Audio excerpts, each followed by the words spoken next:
So, Eyes. we should do it like we're excited about it, though. Okay. Are you Yeah. ready? I'm gonna put like some of your. Can you give me some of your yellow energy? Your personality, yellow energy.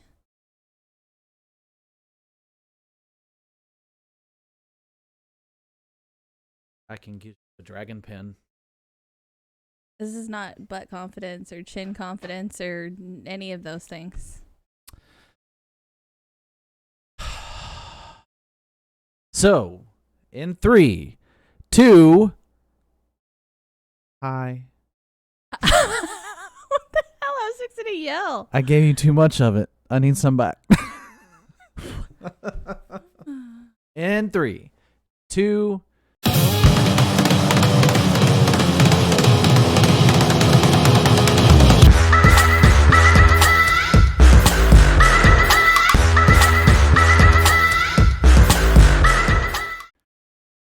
Hi.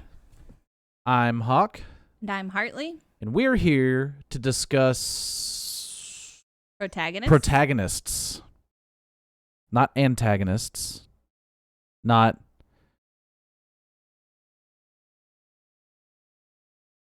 Villains. not Heroes.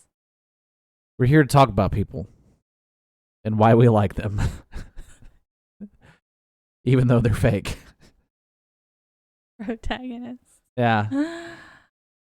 We have got this 5 for 5 thing going. 5v5. Your 5 against my 5, and how mine is always better. Lies.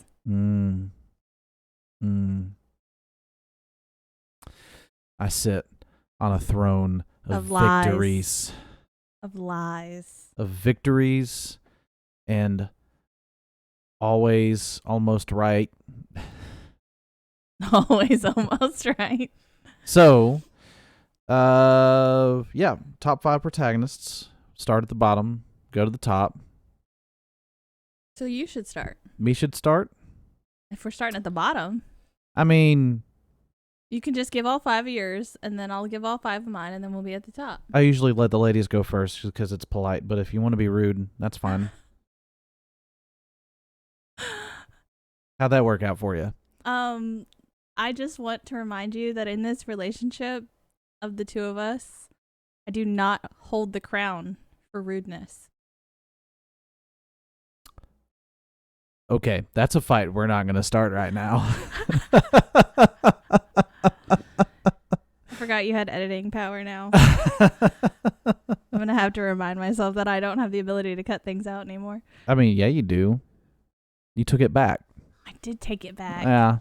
Oh, I can be just as hateful as I want and cut it all out. Yeah. Bravo. Anyway, so do you honestly want me to go first? I'll go first if you want me to go first. I mean, you're not going to know mine. You'll know of mine, but you won't know my number 5. Okay. Well, my number 5 is Vin from Mistborn. Okay. And you do know that one. Yeah. And I perhaps relate a little bit too much to this character. And that's why she made my top 5. Well, it's uncomfortable, but I like her because I understand her.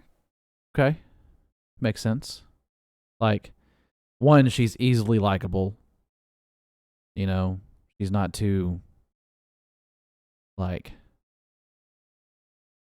she's no Harry Potter. Like, she also doesn't, like, you know, have an entire, like, huge chunk of book where she sits and mopes.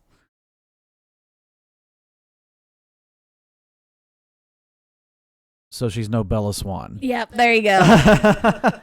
Still haven't read that section of that book. All right. Mine is a character by the name of Morgan Carter in the Going Home series or Survivalist series, whichever. Yeah, I haven't read that one yet. Yeah. I read one of the other ones, but I haven't read that one. Yeah, that story's kind of become one of my yearly rereads, just because it's something I can when I was driving, because I could just listen to it and, you know, kind of comfort story. But Morgan's just a dude who's a dad who's put in an extreme situation and, just doesn't quit. He doesn't have everything. He doesn't have all the answers. He just doesn't quit. He just keeps going. And that's easy to root for. Yeah. So, Vin versus Morgan. That's not really a fair fight. They're like completely different characters. They are. Completely different genres. Mm-hmm. Completely different genders. Yeah. And to be fair, I've only read the first Mistborn book, not 2 and 3, so I might come to hate her in books 2 and 3. Who knows? I like her in the first book. She was starting to annoy me in the beginning of the second book that I read, but I don't know. Anyway. It could go downhill. Anyway. Number 4. Mine is from the book by Mario Puzo, The Godfather. Mm. And that would be Mr. Michael Corleone. I was going to say it was Michael. I like stories where they turn... Okay. One of my favorite TV series is Sons of Anarchy. Yep. Because that show's psychology just screws with you. You start with a group of criminals, and those are your heroes. So they automatically have you rooting against the system of life that you live in. And what would be acceptable in your everyday life is not acceptable in your everyday life is acceptable now. So you are, in essence, rooting for the bad guy. Yeah. And that just tickles me to death. Like, normally you wouldn't be like, yeah, totally bury that guy in, cement and leave him there. But in this case, you're like, yeah, totally bury that guy in cement and leave him there. It's like, murder that guy. Murder him right in his face. And you're not paying attention that that's the 50th person that this particular character has murdered in cold blood. You're just like, yeah, more. Yeah. So, Michael, for a lot of the same reasons, you get to watch him go from naive, college boy who knows who his family is, but doesn't really know what his family is. He thinks he does, but he doesn't. And he's forced into situations where he has to make decisions, and he doesn't make decisions that a normal person would make, and you get to watch that transformation of naive college student to ruthless megalomaniac, and you're rooting for him the entire time. You want him to win. You don't want him to fail. And it's an interesting read. I'll say, if you haven't read The Godfather and you are very sensitive to a modern standard of political correctness, and you are incapable of reading a book set in history at that level of political correctness, you are not going to enjoy this book. But if you can recognize that, we get better as humans, and try not to get worse, and can appreciate the story for what it is, you're going to enjoy this book. Yeah. I haven't read the book, but I've seen the movie many times. The book is so much more misogynistic. Like, so like, not twice, not 3 times, like 20 times as misogynistic as the movie is. I just remember watching the movie, and when he does away with Hartley Watson, English teacher. Yeah, that's me.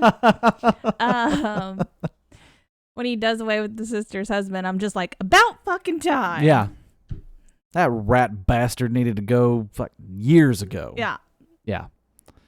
And you're just like, oh, I'm a monster. Mm-hmm. What happened? Mm-hmm. I am become death, the destroyer of worlds. Anyway, who's your number 4, and why are they worse than Michael Corleone? It's the Dread Pirate Roberts. The Dread Pirate Roberts. As you wish. Yeah. He's delightful. And notice I didn't say Wesley because in the beginning, when he's Wesley, I'm not a super fan. Like, he's sweet, but, like, I'm not a super fan. Although he does say some really beautiful words in the book that get just left out of the movie, and it's sad. But when he comes back as the Dread Pirate Roberts, he's got swag. Swag. And he insults beautifully. And he sword fights. And Rules for Duels came from there. Rules for Duels did come from The Princess Bride. Epic sword fight. That's right. And I love him in both the book and the movie. Yeah. He's okay. What's your next one? He's delightful. Like, you could take a flying leap if you don't admit. You can say that your character is better, but you can't say he's okay because he's amazeballs. I mean, yeah. Ugh. Go ahead. Gross. You can't say that about my next one. Okay. It is Samwise Gamgee. Samwise Gamgee. Because we all know that he is the real protagonist of The Lord of the Rings. Gardner Esquire.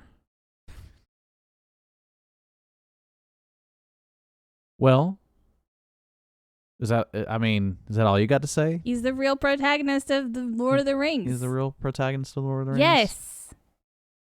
Frodo never would have made it without Sam. I mean, let's be real here. Let's. Frodo. Ooh. Frodo. You're going to start a fight? I'm... Because the look on your face is you're going to start a fight. Let me just, take your energy drinks out of the basket that holds my throwables. Oh, yeah, don't throw those. But I don't throw your energy drinks at you. Yeah, that would suck. I need my FUBAR. Ready. You hear that, Recon One? We need a sponsorship. Frodo is an aristocratic prat. That's not a fight. I agree with you. That wouldn't be able to maintain the boundaries of his estate on his own, much less take the Ring of Power to Mordor and destroy it on his own.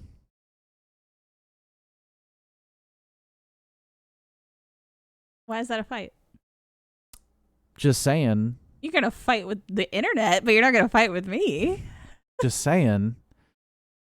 I can't. I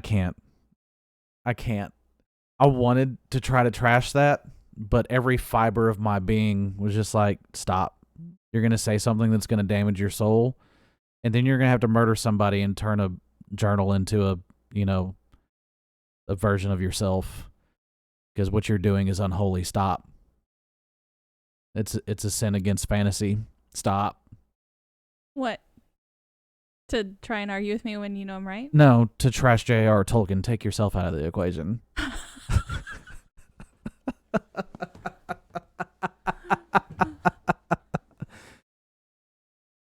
I don't know. He's loyal and steadfast, and I appreciate that about him. I can agree with that. But you just lost. Nuh-uh. Mm-hmm. How? 1, you lost the game. 2, my number 3. No, this is for the game, bringing back some 90s crap. That was some... I'm Zelda. I can get the Master Sword now. Oh. I'm going to set these here, out of reach. Am I out? Probably not. No, I still have 4 left. Yeah. My number 3 is one Miss Elizabeth Bennet.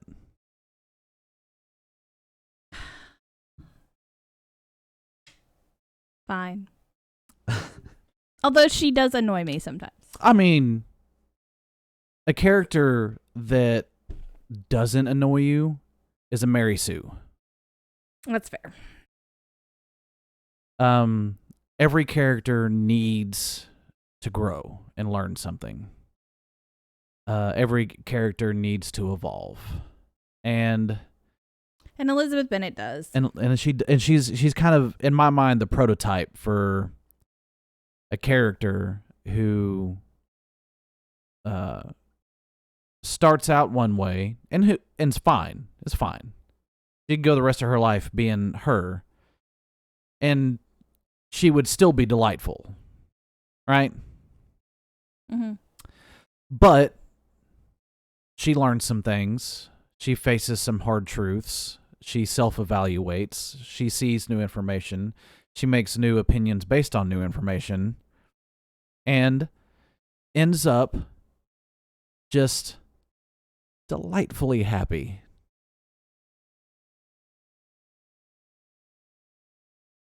Mrs. Darcy. Mm-hmm. Anyway, so, love you, Sam. You're back in the garden. The Hermitage is looking a little bit rough. Miss Lady Catherine de Bourgh's coming over, and she's gonna have some shit to say. Oh, good Lord. Although it is funny, because I'm moving on to 2 now, and my number 2 is Darcy.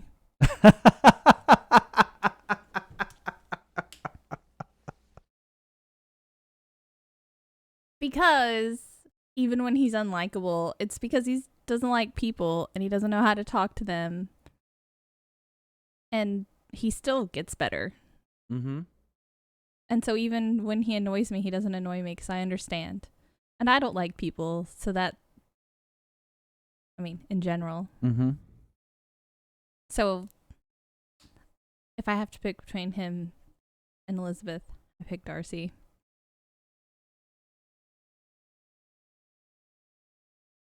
Yep, that's my number 2. Darcy. Darcy. Plus, he says some pretty words, and I like that. He does say pretty words. Even from his place of awkwardness. Oh. He also puts his foot in his mouth, like, pretty hard. Mm-hmm. And that's fun, too. It's like he's trying to flirt. No, it's adorable. Did you really just say something about reading in her eyes, dude? Never mind.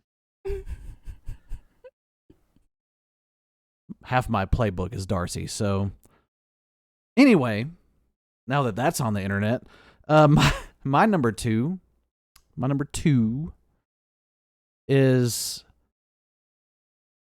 this one was difficult for me because I wanted to I could have very easily have filled this list with just one author's characters, much less just going, okay, I need to spread the love and filling it with 2 authors' characters. And in my mind, with this particular author, there are 2 characters. Well, there's dozens, but there are 2 characters that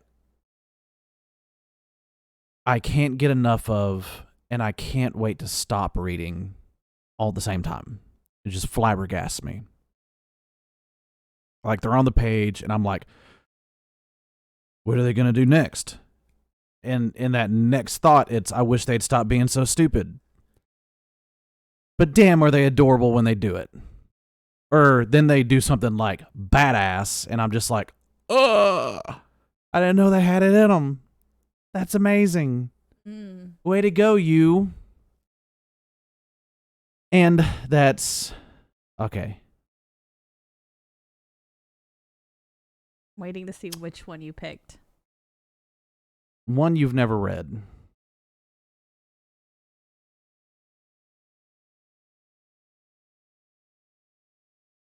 Anyway, I'm going to go being that I don't know the full character arc on this one, I'm going to go with the other one. And it's Vin. Because I know her full character arc. Yeah, I don't know her full character arc, but I do like her already in book 1, so counts. And I'm probably one of the few that, because I've read conflicting reports on the character. You do with every character, but a lot of people kind of got tired of Vin, and I never did. Her struggles felt real. Her insecurity felt real. It wasn't forced. It wasn't because the story needed it. It was because she was legit just boned from the grave. Like, or from birth. Like, just boned. She started so beaten. You know? So broken. Yeah. And her arc of discovery in every book is painful and hard to read sometimes. Yeah. And that, for me, makes her exceptionally real, easy to identify with, regardless of being a female, you know? So, yeah. Vin. And the scene in the first book where she just kind of comes in all messed up, and they're like, Vin, where have you been? She's like, I think I did something bad. I might have murdered someone. I might have killed somebody. And she did it epically. Yeah. I mean, epically. It wasn't like, oops, that was an accident. Mm-hmm. I hit someone with the carriage. Mm-hmm. It wasn't, they attacked me, so I had to. Like, it was epic. Yeah. I didn't just kill someone, I destroyed someone. Mm-hmm. Yeah. Yeah. It's good. It was good. It's good. That bitch deserved to go down. So, let's do your number one, because I feel like there's no secret to who mine is. I'm breaking the rules. But I think you'll let me. Make your case. These two characters are in the same book. Mm-hmm. They're in the same story. And what's great about them both is them together. I couldn't between Elizabeth and Darcy, I couldn't pick one without going the other one. And it's Benedict and Beatrice. I'll allow it. Because, Beatrice is just, kind of, not as great without Benedict. And Benedict's great. Kind of douchey without her. Like they're both trash pandas. Yeah, but you put them together. And they're just adorable little raccoons. Yeah. Yeah. No, I get it. Yeah. So, Benedict and Beatrice. Okay. And their interplay and their snark is delightful. And it's like Darcy and Elizabeth. It's way up here. You have to read between the lines of what they're saying. I mean, I don't, but you don't. You they don't. pretty much say it. I mean, it's just it makes me sad that people can't read Shakespeare because it's sometimes they get intimidated by the fact that they think Shakespeare is, fancy, and he's not. He's okay. People misidentify how to classify Shakespeare. In today's world, anyone that speaks with an English accent, like Queen's English accent in America, is fancy. But Shakespeare was British old school SNL. I know. I know this. Every English teacher in America knows this. I it just makes me sad that people get intimidated and then they don't read it and they miss out on all the delightfulness. I'm just gonna say, like, out of all the students that you had try to read Tolkien, and were just like, I couldn't keep up with the language. Yeah. And I couldn't in high school. Yeah. I just honestly, when I was in high school, I tried and failed. It wasn't until I became an adult and, you know, got just a bit smarter, not much, just a little bit, to where I had the patience to want to get through the story and appreciate it for what it was. So that there is a raised bar for entrance with Shakespeare, because you do have to understand a different dialect of English to understand Shakespeare, even as a native English speaker. Okay. I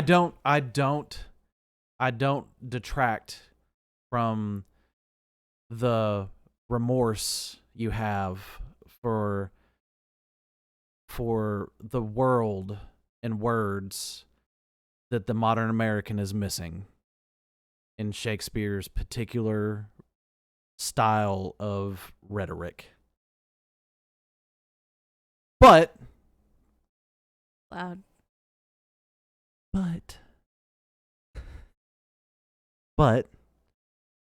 I understand where those people are coming from. Makes me. So my number one.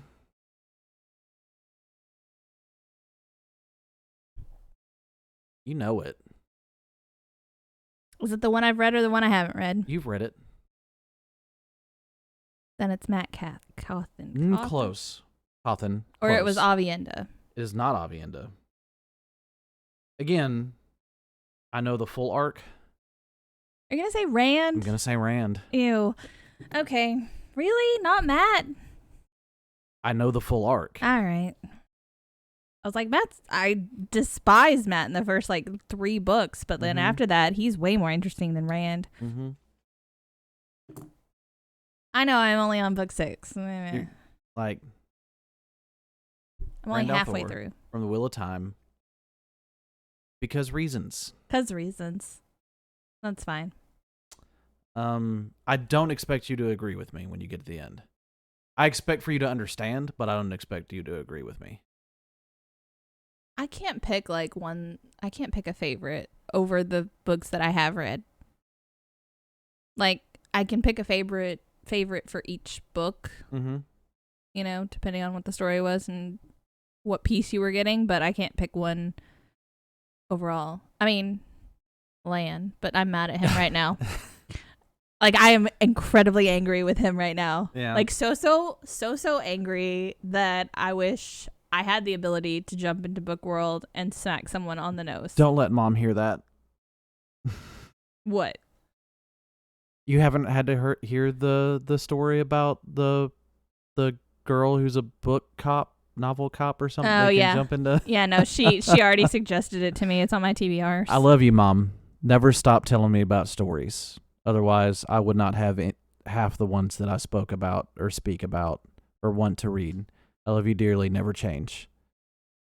Just maybe don't spoil things as much.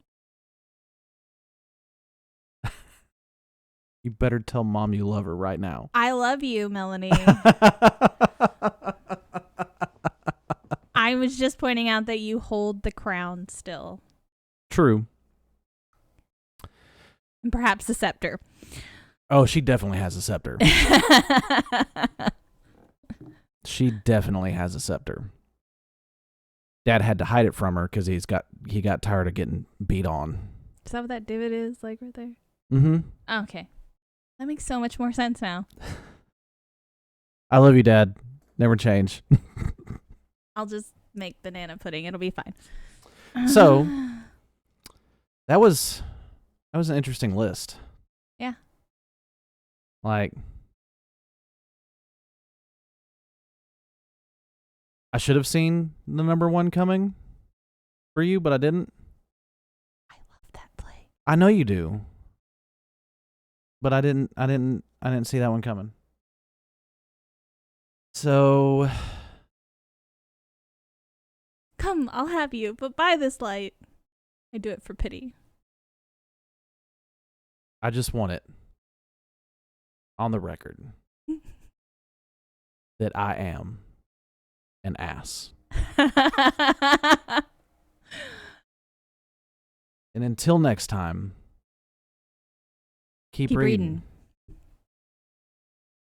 Outro music. Music playing, but we're dancing like we're extras in the movie.